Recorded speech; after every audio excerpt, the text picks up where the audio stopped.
얼마 전에 우리 사역자들과 함께 남대문에 있는 횟집을 갔었어요. 그런데 이렇게 우리 사장님하고 어떤 걸 좀 시켰으면 좋겠습니까? 이제 이렇게 물으면서 대화를 하는 중에 우리 그 횟집 사장님이 느닷없이 이렇게 얘기를 하더라고요. 저희가 그 식당에 갔을 때 눈에 띄었던 것은 불교 달력이었거든요. 절 달력. 이렇게 절 달력들 붙여놓으신 분들 계시잖아요. 아, 이분은 불교인이시구나. 이제 이렇게 인식하고 있었는데 이분이 갑자기 우리와 대화를 하던 중에 하셨던 말씀이 뭐냐면 목사님들 아니냐고 이제 이렇게 물었습니다. 그래서 아니 어떻게 아시냐고, 우리가 다 넥타이를 한 사람도 안 맸었는데 어떻게 아시냐고 이제 이렇게 물었어요. 이제 그랬더니 제 기억에 나는 그분의 대답은 뭐였냐면 목사님들은 모습이 다릅니다 라고 하는 그러한 얘기였습니다. 이제 그러면서 그분이 하셨던 말씀이 어느 교회 목사님이세요? 라고 이렇게 물었어요. 이 앞에 일신교회입니다 라고 이렇게 대답을 했죠. 그랬더니 그분이 일신교회 잘 알죠 이렇게 얘기를 하더라고요. 아니 어떻게 아세요? 그랬더니 아니 여기 남대문에 있은 지가 몇 년인데 거기 속초 건물 그 교회 아니냐 이제 이렇게 얘기를 했습니다. 아이고 잘 아시네요. 교회 한번 오시죠. 예, 이렇게 이제 대화가 이제 계속이 됐습니다. 제가 그날 알게 된 것은 우리는 몰라도 세상 사람은 압니다. 우리가 목사라는 사실을요, 크리스찬이라는 사실을 말이죠. 크리스찬은 풍기는 향기가 다른 거죠. 절대 못 속입니다. 예. 아니, 속일 수 있으면 크리스찬이 아니죠. 예. 아마도 제 얼굴에 여기 이렇게 목사님 이렇게 써 있는 것 같습니다. 예. 아무래도 저는 모르지만 세상 사람은 우리가 이제 그리스도인이라는 것을 알죠. 다윗도 사울이 무서워가지고 블레셋으로 도망쳤어요. 근데 이 블레셋이라고 하는 곳은 다윗이 가서는 안 되는 원수의 땅이죠. 더구나 가드 땅으로 도망을 쳤습니다. 당연히 다윗은 사람들이 못 알아볼 줄 알았죠. 그러나 자기만 몰랐던 겁니다. 자기가 그 블레셋 가드에 엄청난 유명인이라는 사실을 다윗은 뒤늦게서야 이제 깨닫게 되었던 거죠. 오늘 말씀에 10절 11절에 보면 그날의 다윗이 사울을 두려워하여 라고 얘기하죠. 일어나 도망하여 가드왕 아기스에게로 가니, 아기스의 신하들이라고 얘기하죠. 아기스에게 말합니다. 이는 그 땅의 왕 다윗이 아니니까 무리가 춤추며 이 사람의 일을 노래하여 이르되 사울이 죽인 자는 천천히요 다윗은 만만이로다 하지 아니하였나이까 한지라. 다윗만 몰랐어요. 블레셋 사람들이 다윗을 다 알고 있다라는 사실을. 어떤 신실한 집사님이셨는데 일이 너무 안 풀리고 가정이 너무 안 풀려요. 그래서 다른 사람들도 다 간대는데 무당집을 갔습니다. 점을 보러 갔어요. 그랬더니 무당이 알아보죠. 당신 교회 다닌 사람 아니냐고. 예수 믿는 것들은 점괘가 안 나오는데 왜 왔냐고. 이 집사님은 그날로 성전으로 달려와 하나님 앞에 엎드려 회개하고 찐 크리스찬이 됐다라는 그러한 얘기죠. 다윗만 몰랐어요. 자기가 이 블레셋의 유명인이라는 사실을 말이죠. 우리도 몰라요. 내가 하나님의 사람이라는 것을 말이죠. 절대 우리가 있어야 되지 말아야 될 자리에 있을 사람이 아니라는 것을 우리는 잘 몰라요. 다윗도 자기는 블레셋 가드에 있어야 될 사람이 아니라는 것을 다윗도 몰랐죠. 다윗이 이렇게 어리석은 행동을 할 수밖에 없었던 이유는 뭐냐 하면은 10절 말씀처럼 그날에 다윗이 사울을 두려워하여 라고 말씀하고 있습니다. 그 사람이 두려움에 빠지면은 지혜로웠던 사람도 미련해지는 것입니다. 다윗이 어느 정도 미련하게 된 거냐면요. 가드가 어떤 곳이냐면 여러분 골리앗의 고향입니다. 사무엘상 17장에 보면 더구나 다윗이 지금 이 골리앗의 고향 이 가드에 뭘 들고 갔습니까?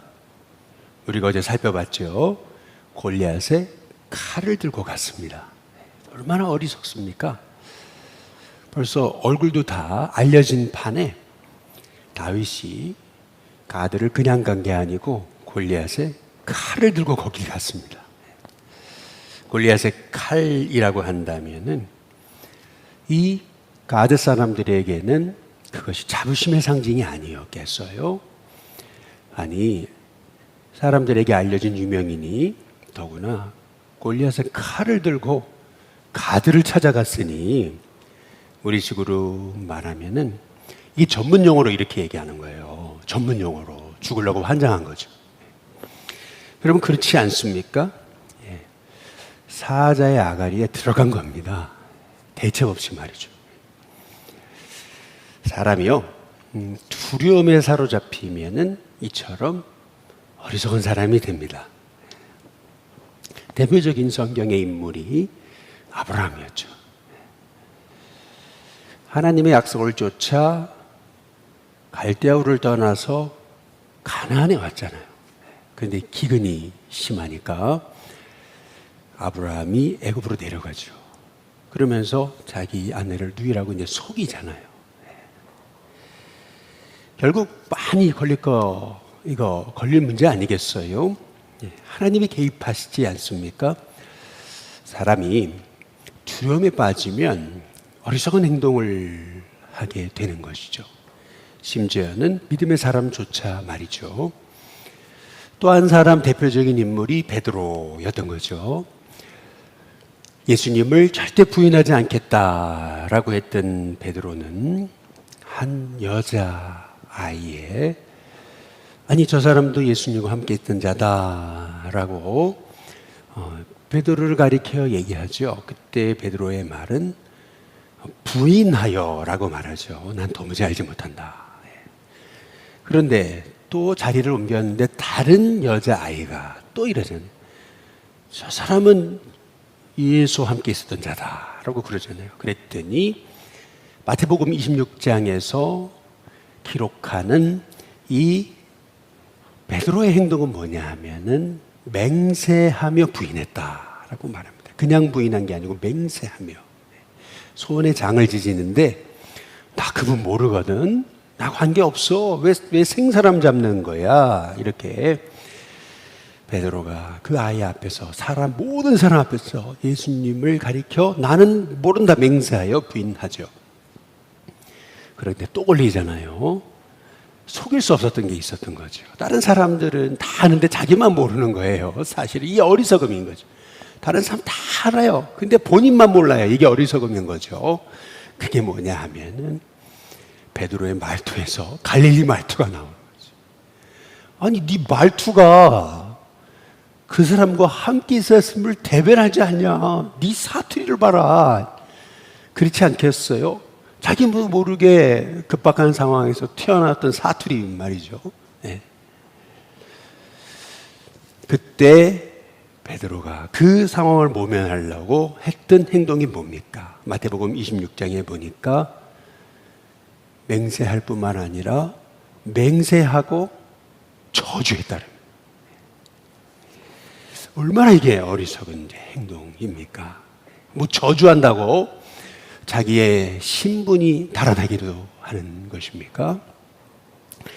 지금 어찌 보면은 다윗이 겪은 상황은 아브라함이 겪은 이 베드로가 겪은 상황과 똑같은 거죠. 하나님의 사람이 있어야 되지 말아야 될 곳에 지금 가 있는 거죠. 어리석어졌어요. 왜냐하면 두려움에 사로잡히니까. 내가 이러다가 사울에게 죽으면 어떡하지? 아니 자다가 잘못하다면 창에 또 찔려 죽을 수 있어. 아니 사람들 수천 명을 보낼지도 몰라. 그러면 나는 이 이스라엘에 나는 내 몸을 숨길 데가 없어. 그럼 나는 내가 살 수 있는 유일한 방법, 그래, 블레셋으로 가자. 이것이 다윗의 어리석은 결정이었다는 거죠. 그런데 참 놀라운 것은 있어요. 그게 뭐냐면은 우리 하나님이 얼마나 좋으신 분인가라는 것입니다. 시편의 34편을 보시면 다윗이 이 아기스 앞에서 미친 채 하다가 이 블레셋의 왕, 이 아기스 앞에서 이 미친 채를 하다가 도망치고 나서 지은 시가 거기 시편 34편이에요. 그런데 다윗이 그 시편 34편 7절과 8절에 이렇게 얘기를 해요.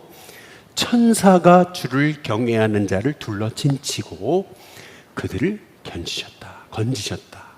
하나님을 경외하는 자, 하나님이 천사를 둘러 진쳐셔가지고 그 하나님을 경외하는 자를 건지셨다. 이게 다윗의 이제 고백인 거죠. 그러면서 다윗이 했던 말이 뭐냐 하면은 시편 34편 8절에 너희는 여호와의 선하심을 맛보아 알지어다. 그에게 피하는 자는 복이 있도다. 다윗이 맛보았던 여호와의 선하심이 뭐겠습니까? 다윗이 맛본 여호와의 선하심은요, 사자 입 속에서, 아가리라 그러죠. 사자의 아가리 속에서 하나님의 건지심을 경험하게 되는 거죠. 저와 여러분의 인생이 어리석은 판단과 결정을 할 때가 참 많아요. 인생의 또 다른 이름은 어리석음이죠. 그러나 그럼에도 불구하고 우리 하나님은 하나님을 의지하고 다시 하나님 앞에 엎드리는 우리에게 가장 선하신 길로 인도하시는 하나님이심을 믿습니다. 어떻게 이 다윗을 하나님이 선하심을 맛보게 하시는 거냐면은, 다윗이 오늘 12절에 보니까 이렇게 얘기하잖아요. 이 말을 듣고 그의 마음에 두고 가동 아기스를 심히 두려워하여 라고 말하잖아요. 13절 그들 앞에서 그의 행동을 변하여 미친 채 하고 대문짝에 그적거리며 침을 수염에 흘리매 라고 이렇게 말하죠. 갑자기 다윗이 미친 채 하는 겁니다. 그런데 14절에 보니까 아기스가 그의 신하에게 얘기하죠. 너희도 보거니와 이 사람이 미치광이로다. 어찌하여 그를 내게로 데려왔느냐. 15절 같이 한번 읽어보실까요? 15절입니다. 함께 읽습니다. 시작. 내게 미치광이가 부족하여서 너희가 이 자를 데려다가 내 앞에서 미친 짓을 하게 하느냐. 이 자가 어찌 내 집에 들어오겠느냐 하니라. 다윗이 순간적인 기질을 발휘해서 미친 죄를 합니다. 여러분, 이거를 우리가 당연하게 생각하실지 모르지만은 한번 우리가 아기스 입장이 돼서 한번 생각을 해보시면은 이게 다윗이 연기를 잘해서 아기스 앞에서 건진받은 게 아니라는 거예요. 여호와의 선하심을 맛보아 알지어다 라고 다윗이 말하잖아요. 다윗이 경험한 여호와의 선하심은 뭐냐 하면은요, 정말 나의 어리석음에도 불구하고 이 사자 입속에서 나를 건지신 하나님, 우리 하나님은 그럼에도 불구하고 날 향한 하나님의 사랑을 놓지 않으시는 분이다. 그게 여호와의 선하심이라고 하는 그러한 얘기죠. 왜냐하면은 한번 생각해 보세요. 아니, 조금까지도 멀쩡했던 사람이 갑자기 막 미친 척하고 그러는데, 아기스가요 딱 그 순간에 이 다윗의 행동을 그냥 냉철하게만 바라보더라면은 이런 거죠. 아니, 살려고 별짓을 다 하는구만. 그렇잖아요? 아니, 그런다고 내가 속을 줄 아냐 이놈아? 여러분, 이렇게 만약에 아기스가 말이죠, 두 눈 부릅뜨고 아니 저놈 봐라 이제 이렇게 하고 나서 예를 들면 감옥에 가두든지 아니면 거기 묶어놓고 며칠을 그냥 계속 있게 했더라면은요 금방 들통이 날 거 그렇지 않아요? 그런데 아기스가 뭐라 그러는 겁니까? 아니, 우리 가드 땅에 미치광이가 없어가지고 이런 걸 잡아왔냐 이제 이렇게 얘기하잖아요. 얼마든지 그 자리에서 죽일 수도 있고 감옥에 가둘 수도 있고 묶어놓고 지켜볼 수도 있는 상황인데, 그러나 아기스가 어리석은 선택을 하는 거죠. 그래서 그냥 다윗을 그냥 순순히 풀어주잖아요. 여러분, 이 사건이 지금 다윗에게만 일어난 사건이 아닙니다. 이미 아브라함을 통해서 하나님이 하나님의 사람을 어떻게 선하신 뜻대로 돌보시는가라고 하는 것을 이미 하나님은 예표로 보여주신 사건이 있어요. 그게 뭐냐 하면은 아브라함이 애굽으로 내려가서 아내를 누이라고 속이잖아요. 그런데 바로가 아브라함을 후대하거든요. 그래서 양과 소, 낙타, 심지어는 노예까지 주거든요. 종들까지 줍니다. 그러나서 발각되잖아요. 이 사라가 아브라함의 아내라는 사실이. 그랬을 때 아브라함을 바로가 아주 그냥 혼내잖아요. 그러면 쫓아내면 되는 거잖아요. 빨가벗고 쫓아내면 되는 거를 네가 이 신인 이 바로를 속여 간도 부었지. 그러면서 얼마든지 뭐 권장을 치든지 죽이든지 아니 쫓아내든지 하면 될 것을 성경이 말하고 있는 것은 뭐냐면은 바로가 아브라함을 보내면서 사라를 보내면서 소와 양과 낙타, 노예까지 다 돌려보냅니다. 줬던 거 뺏지 않습니다. 근데 이것은 한 번만이 아니에요. 아브라함이 그랄 땅에 거주했을 때 똑같은 일이 또 반복됩니다. 아비멜렉이 사라의 외모를 보고 이제 아내로 이제 맞이하기 위해 받아들이죠. 왜냐하면은 아브라함이 누이라고 속였기 때문에. 하나님 아비멜렉이 개입하시잖아요. 그런데 아비멜렉이 이 사라를 아브라함에게 돌려주면서 성경에 보면은 창세기 20장에 이 아브라함에게 양과 소 낙타를 줍니다. 뿐만 아니라 사라에게는요 엄청난 돈을 줘요. 내가 미안하다고 잘못됐다고 말이죠. 아니 이게 무슨 상황이지? 라고 생각될 정도로. 그리고 나서 아브라함이 아비멜렉을 축복하며 기도할 때 아비멜렉의 가정에 그 맡겼던 태문이 열리거든요. 근데 그게 창세기 20장의 내용이에요. 여기서 우리가 알 수 있는 사실이 뭐예요? 아브라함은 끊임없이 두려워서, 거기 창세기 20장에 나오는 게 내가 두려워서 그랬다고 계속 변명하거든요. 아니 실은 사라 내 누이 맞다고. 근데 누이가 아내가 된 거라고. 여러분 보세요. 누이가 아내가 됐으면 누이는 사라져야지. 이제 아내죠. 근데 왜 아내라는 얘기는 싹 지우고 누이라고만 그렇게 얘기합니까? 이거 속인 거잖아요. 거짓말한 거죠. 근데 나는 이게 사실이라고 누이 맞다고 끝까지 우기거든요. 거기 보면은. 여러분 이 모습을 통해서 알 수 있는 게 뭡니까? 아브라함의 이 어리석음에도 연약함에도 불구하고 하나님은요 아브라함에게 하나님의 선함을 맛보아 알게 하신 거죠. 여러분 그래서 다윗이 시편에 34편 10절에 이렇게 얘기하는 거예요. 젊은 사자는 궁핍하여 줄일지라도 여호와를 찾는 자는 모든 좋은 것에 부족함이 없으리로다.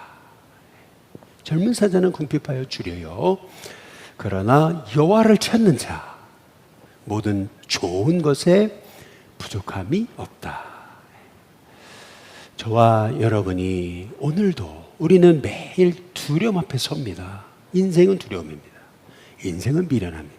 그러나 우리가 이 두려움을 극복하는 방법, 미련함을 극복하는 방법은 뭐냐면은 젊은 사자 문제를 바라보는 게 아니고 우리가 바라봐야 될 분은 오직 우리를 가장 선하신 뜻대로 인도하시는 하나님이심을 믿으시기를 주님의 이름으로 축복합니다. 코넬 울리치의 밤은 천 개의 눈을 가지고 있다라는 소설이 있어요. 이 소설은 톰킨스라고 하는 사람이 미래를 예견하는 능력이 있는데 이 사람은 사람들에게 상처를 너무 많이 받고 그런 엄청난 능력을 가지고 있었음에도 거의 집에 운동하는 사람이었습니다.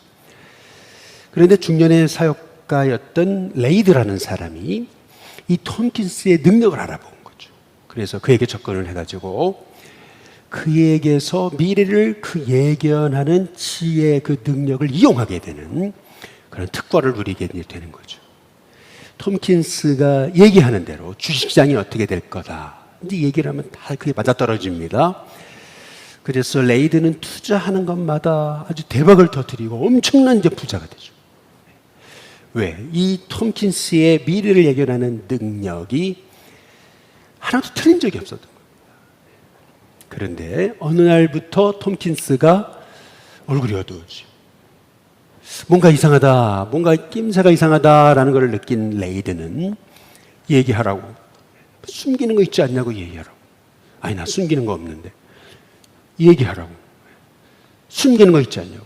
끝까지 그냥 아주 그냥 집요하게 끝까지 그에게 질문을 해서 결국 톰킨스로부터 레이드는 충격적인 얘기를 듣습니다. 그것은 뭐냐 하면은 미래를 예견하는 능력이 있었던 톰킨스가 그 자기의 친구였던 그 레이드에게 했던 말, 당신은 3주 후에 죽는다 라는 얘기였습니다. 아니, 여지껏 한 번도 이 톰킨스의 얘기는 빗나간 적이 없는데 3주 후에 죽는다니. 근데 더 충격적이었던 얘기는 뭐냐 하면은 그냥 죽는 게 아니고 사자의 아가리에 네가 물려 죽는다라는 얘기였습니다. 사자의 아가리. 아니, 지금 여기가 지금 대도시고, 아니, 사자를 못 본 지가 언제인데 무슨 사자의 입에 아가리에 물려가지고 죽는단 말입니까? 이거는 말도 안 되는 얘기지 않아요? 그런데도 이 레이드는 이 톰킨스의 그 한마디에 3주 후에 사자의 아가리에서 죽는다. 근데 이 말에 이 레이드는 충격에 빠집니다. 그리고 그래, 내가 죽지 않을 수 있는 방법은 뭘까? 그래서 집에 운동합니다. 절대 사람들 만나지 않습니다. 오직 딸만, 집에 있는 딸하고만 소통하고, 그리고 경찰을 풀었습니다. 사자가 우리 집에 접근하지 않은지, 사람 돈이 있으니까 이 사자를 어떻게든 잡아내려고 경호원들을 쫙 풀었죠. 그러나 그럼에도 불구하고 이 레이드는 매일 하루가 지나면서 초췌하게 말라지고 결국에는 이 두려움에 빠져가지고 신경노이로제 걸리고 죽음 직전에 가는 거죠. 여러분, 이 밤은 천 개의 눈을 가지고 있다라는 이 코넬 울리치의 소설이 얘기하는 게 무엇입니까? 네. 여러분, 내일을 안다고, 미래를 안다고 여러분의 두려움이 해결될까요? 우리는 자꾸 내일 무슨 일이 벌어질지, 우리는 미래에 대해서, 미래만 안다면 내 문제가 해결된다고 착각하죠. 그래서 무당도 찾아가고 여러분 전 보는 사람 찾아갑니다. 그러나 미래를 안다고 여러분의 두려움이 해결됩니까? 아닙니다. 코넬 울리치가 말하고 있는 것은 오히려 미래를 알면 너 인생은 더 불행해질 거다라고 말하고 있는 거죠. 김영하 씨의 단 한 번의 삶이라는 책이 있습니다. 최근에 나온 책인데, 이분이 뭘로 유명한 분이냐면 살인자의 기억법이라고 하는 유명한 소설 있죠. 이 책의 이제 저자이신 거죠. 이분은 30대 초반에 이미 문단에 등단을 해가지고 유명해졌어요. 소설을 써서 유명해졌고, 워낙 유명해지니까 라디오의 진행자도 됐고, 또 대학에서 이 소설에 대한 강의를 하게 됐던 그런 분이었죠. 30대 그때 학생들을 가르칠 때 학생들 중에 꼭 이런 아이들이 찾아왔다라는 거예요. 꼭 자기에게 찾아와가지고 했던 얘기가 뭐냐면, 제가 재능이 있냐고, 제가 소설가의 길을 걸으면 성공할 것 같냐고, 꼭 그런 질문을 하는 그런 아이들이 있었다는 거예요. 그러면 자기는요, 한 번도 너 재능이 있으니까 해봐라, 그런 얘기를 한 번도 하지 않았다는 거예요. 한 번도. 절대 그의 미래에 대해서 개입하지 않았다는 거예요. 그러니까 이렇게 질문하는 학생들의 질문의 의도는 내가 소설가가 되고 싶습니다가 아니고, 이게 할 수 있냐 할 수 없냐, 여기에만 관심이 있냐, 이거 할 수 있는 거냐, 여기에만 관심이 있는 아이들이라는 거예요. 그러니까 무슨 말이냐면 하면 된다가 아니고 이 아이들의 관심은 되면 한다라는 관심이에요. 되면 한다. 그런데 지금 이제 20여 년이 지난 지금을 돌이켜보니까 그때 제가 소설가의 재능이 있습니까? 이 길을 가면 성공할 것 같습니까? 라고 물었던 아이들 한 사람도 소설가의 길을 건 사람입니다. 성공한 사람 하나도 없어요. 그런데 그때 그냥 오직하게 뭐 이게 성공할지 말지 그런 거 묻지도 않고 오직하게 그냥 자기 길을 갔던 아이들이 있더라는 거예요. 오직하게 글을 썼던 아이들이 있다는 거예요. 그런데 그런 아이들은 지금 돌이켜보니까 하나같이 성공했대요. 하나같이 소설가로 그렇게 길을 걷고 있더라는 거죠. 여러분, 우리가 미래를 안다 한들, 우리가 미래를 안다 한들, 우리에게 두려움 없겠습니까? 염려가 없겠습니까? 걱정이 없겠습니까? 우리가 할 일은 뭐냐면요, 하나님, 내 인생의 미래에 무엇이 벌어질 것 같습니까? 이게 아니고요, 다윗이 얘기한 것처럼 오늘 우리가 하나님을 의지하는 겁니다. 오늘 하나님을 찾는 거예요. 미래를 알면 두려움이 사라지겠습니까? 아니에요. 하나님은요, 다윗이 광야 생활을 할 때 네 고난이 언제 끝날 것이다 라고 다윗에게 한 번도 얘기해 주신 적이 없어요. 한 번도 얘기해 주신 적이 없어요. 사울의 결말은 어떻게 될 거고 요나단의 결말은 어떻게 될 거고 네 결말은 어떻게 될 거다, 하나님이 한 번도 얘기해 주신 적이 없어요. 대신 다윗은요, 한치 앞을 내다볼 수 없는 그 두려움의 상황 속에서도 매일 젊은 사자는 궁핍하여 줄일지라도 오직 여호와를 찾는 자로 살아왔다. 여호와를 찾는 자는 모든 좋은 것에 부족함이 없으리로다. 여러분, 그 믿음을 가지고 다윗은 매일 매순간 하나님을 바라본 거죠. 여러분, 저와 여러분의 인생에도요, 오늘 우리가 두려움과 어리석음을 이기는 방법은 뭐냐면 오늘 하루도 우리 하나님을 바라보는 것입니다. 그분을 의지하는 것입니다.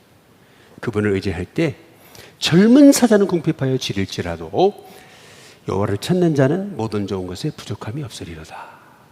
그 하나님이 저와 여러분의 하나님이 되셔서 한치 앞을 내다볼 수 없는 인생이 우리 인생이고, 두려움에 사로잡혀 다윗처럼 많이 다른 사람 다 아는데 자기만 모르는 어리석음, 그 사자 입속으로 들어가는 어리석은 판단을 할 때도 너무나 많고, 때로는 가지 말아야 될 곳에 가는 그런 어리석은 인생을 살아갈 때가 너무 많지만, 그러나 하나님은 결국 우리를 가장 선한 길로 인도하시는 분이 우리 하나님이심을 믿으시는 저와 여러분이 다 되시기를 주님의 이름으로 축복합니다.